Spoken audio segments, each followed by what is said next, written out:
Welcome.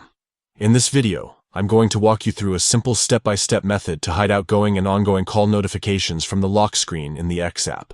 If you value your privacy or just want a cleaner lock screen, this quick guide is for you. First, unlock your phone and head straight to your phone settings. This is where all the customization magic begins. Once you're in Settings, scroll down and look for Apps.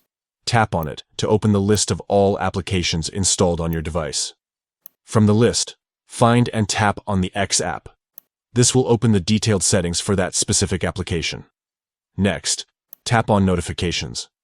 This is the place where you can control how and when the X app sends you alerts. Inside Notifications, you'll see an option called Notification Categories.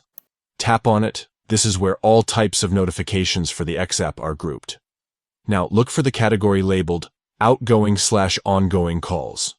This is specifically for call-related notifications. Tap on it to access its settings. Once you open the Outgoing/Ongoing Calls section, tap on Lock Screen. Here, you'll get different display preferences for notifications on your lock screen. From the options, choose Don't Show Notifications.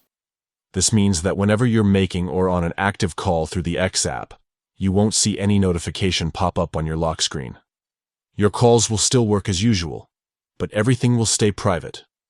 That's it. You've successfully disabled outgoing and ongoing call notifications from showing on your lock screen for the X app. This small change can make a big difference when it comes to privacy and keeping sensitive information away from prying eyes. If you ever change your mind, you can revisit these settings and adjust them back in just a few taps. Customizing your phone this way puts you in complete control of what appears on your screen, even before you unlock it. Thanks for following along.